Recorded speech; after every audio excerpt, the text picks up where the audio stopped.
কোরবানি, এই কোরবানি যে আমরা করতেছি, আল্লাহ বলেন ওয়ালাকিন ইয়ারালুহু তাকওয়া মিনকুম, বান্দা তুমি যে কোরবানির পশু, কোরবানি ঈদের দিন যে কোরবানির পশু জবাই করতেছ, এই পশুর রক্ত আমার কাছে পৌঁছে না, এই পশুর মাংস আমার কাছে পৌঁছে না, এই পশুর হাড্ডি কোনো কিছুই আমার কাছে পৌঁছে না।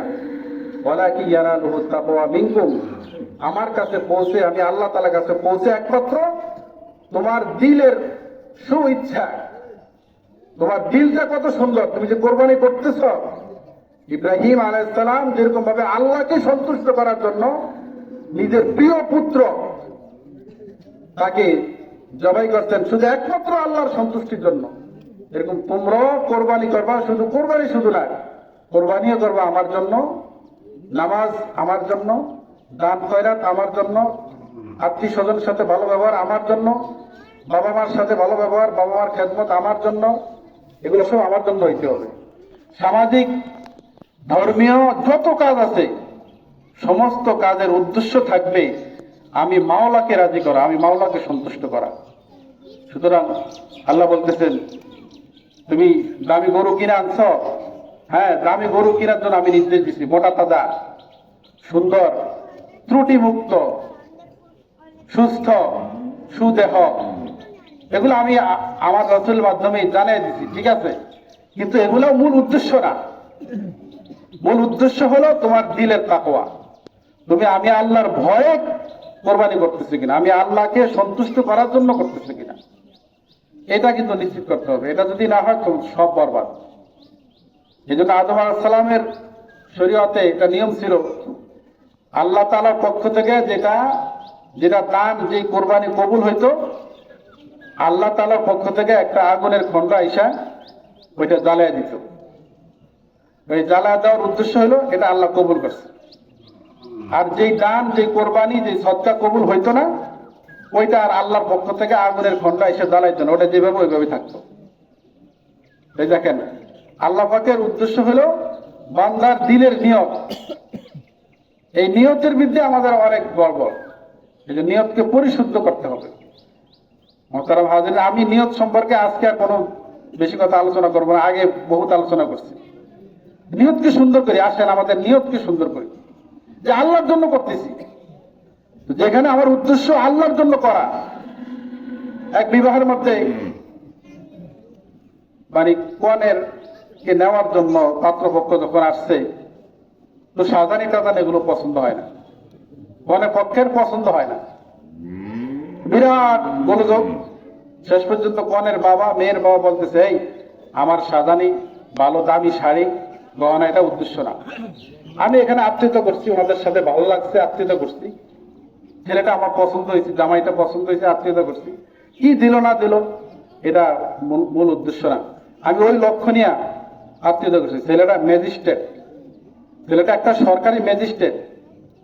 যদি আজকে কিছু ত্রুটি হয়, আজকে সাজানি গোছানের মধ্যে, মেকআপ মেটাসারের মধ্যে, অলংকারের মধ্যে যদি ত্রুটি থাকেও, কিন্তু আমি এমন একটা ছেলে আমার মেয়ের জন্য বাছাই করছি, এই ছেলেটা তার এমন একটা চাকরি করে, তার জিন্দিগিতে সবই হবে, এগুলো নিয়ে বাজাবাজি করে না, বাস সমাধান হয়ে গেছে। কেন হয়েছে? ওই যে মেয়ের বাবা বলছে যে আমার নিয়ত হলো কি এদের সাথে আত্মীয়তা করা। এখন আজকে কি আনলো না আনলো সেটা বিষয় না, আর আজকে দিতে পারে না, আগামীকাল দিবে, আরেকদিন দিবে। তো আল্লাহ তাআলাও বলতেছেন যে বান্দা, আমার উদ্দেশ্য হলো তোমার দিলের নিয়তটা ঠিক করা, যে আমি আল্লাহর জন্য তুমি কোরবানি করছো।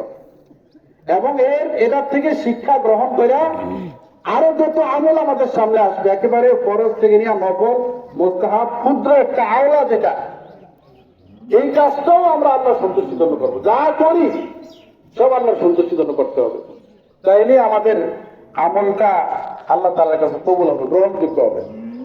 এই জন্য এখনো আমরা যারা এদিক সেদিক নিয়তের মধ্যে ব্যস্ত আছে, নিয়ত তো একটা সেকেন্ডে পরিবর্তন করা যায়। আর যাই করছি, আগে পরে যাই চিন্তা ফিকির করছি, সব বাদ, যে আমি আল্লাহর জন্য কোরবানি করছি, বাস এক কথা, দ্বিতীয় কোনো কথা নেই। আহাম দুইটা কাজ। প্রথম কাজ হলো ঈদের নামাজ আদায় করা, 2 নম্বর কাজ হলো কোরবানি করা। তো কোরবানি করার ব্যাপারে তাড়াহুড়া না করা, এরকম একটা কৌল আছে যে বেশি তাড়াহুড়া করা ঠিক না, ভালো না, তাড়াহুড়া করবেন না, ধৈর্য নিয়ে চলবেন। আমরা সমাজের মধ্যে আছি, মনে করেন 14-15টা গরু, একটা গরুতে 5 মিনিট 7 মিনিট 10 মিনিট সময় লাগে। তাই আমরা যদি একটু ধৈর্য না নিই তাহলে তো সমস্যা। এই জন্য সবাই ধৈর্য সহকারে আমরা, হোক আমারটা একটু আধা ঘন্টা দেরি হলো, 10 মিনিট দেরি হইলো, অসুবিধা কি? আমার আরেক ভাইয়ের দ্বারা, হুজুরের দ্বারা আরেক ভাইয়ের উপকার হয়েছে, সমস্যা কি? আমার সমাজের বুদ্ধিতে আছে, একটু ধৈর্য রাখবেন। ইন্নাল্লাহা মাআস সাবিরিন, ধৈর্যশীলদের সাথে কিন্তু আল্লাহ আছে। আল্লাহ যে আছে এটা আপনি এখন না দেখলেও এক সময় দেখবেন যে আল্লাহ তাআলা আপনাকে দিয়ে দিবে। ধৈর্য ধরলে এটার ফল কিন্তু আছে। সুতরাং ধৈর্যের সাথে, এবং গরু অনেকে আমরা যে জবাই করার পরে গোশত খাবো, তাড়াতাড়ি করা এটা দরকার আছে, কিন্তু এত তাড়াতাড়ি করবেন না যে আপনি মানে গরুর ঠিক মতো এখনো ঠান্ডা হয় না, দম যায় নাই, এখন মানে আপনি ছুরি চালা দিচ্ছেন, কি বলে খালান কাজ, এটা করবেন না, এটা নিষেধ। যে গরুটা পুরোপুরি ঠান্ডা হওয়ার আগে ছুরি ধরা, মানে কি বলে চামড়া ছাড়ানোর জন্য চেষ্টা করে, এটা নিষেধ। এবং চামড়া সম্পূর্ণ আলাদা করা ছাড়া বিক্রি ব্যবস্থা করা, এটাও নিষেধ, সমস্যা আছে, এগুলা খেয়াল করবেন। আর একটা কথা হলো, যেহেতু এটা সমাজ, আমরা সমাজ নিয়ে চলি, সমাজের সবার কথা চিন্তা করতে হবে। আমরা গরু পশু জবাই করার পরে আমরা যে জায়গা জবাই করব, যেখানে গোস্ত কুটাকাটি করব, ওই জায়গাটা সুন্দর করে পরিষ্কার করব, সংরক্ষণ করব, যাতে একটা গোস্তের টুকরা পড়ে গেল, একটা চামড়ার অংশ পড়ে গেল, রক্ত জমা পড়ে রইল, এখানে পরে মানুষ আসা যাওয়া করতেছে, এখানে দুর্গন্ধ হইয়া সমাজটা, পরিবেশটা নষ্ট হয়ে গেছে, মানুষ হাঁটাচলা করতে, এগুলা কিন্তু খেয়াল রাখতে হবে। ইসলাম সুন্দর শিক্ষা দেয়। আল্লাহুল জামিল ইউহিব্বুল জামাল, আল্লাহ তাআলা সুন্দর, আল্লাহ সুন্দরকে ভালোবাসেন। এই জন্য এগুলো সুন্দর করে ব্যবহার, যেগুলো ব্যবহার করেন সুন্দর করে সংরক্ষণ করবেন। কোনো কুরবানির পশুর বর্জ্য, ময়লা, আবর্জনা রাস্তার আশেপাশে এগুলো যাতে না থাকে। আর আরেকটা কথা, সেটা হলো অনেকে আমরা কিছু কিছু বিষয় আছে যেগুলা গোশতের মধ্যে, যেগুলো আমরা খাই না, ওগুলা পানিতে ফেলবেন না, পানিতে ফেললেও দুর্গন্ধ হয়। যেই বর্জ্যগুলা যেগুলো আমরা খাই না, এগুলো ফেলে দিই, এটা পানিতে রাস্তার পাশে না ফেলে অল্প একটু গর্ত করে মাটির নিচে পুঁতা দিলেন, ওইখানে পুঁতা যে হয়ে গেল, পরিবেশ নষ্ট হইল না, এগুলো খেয়াল রাখি।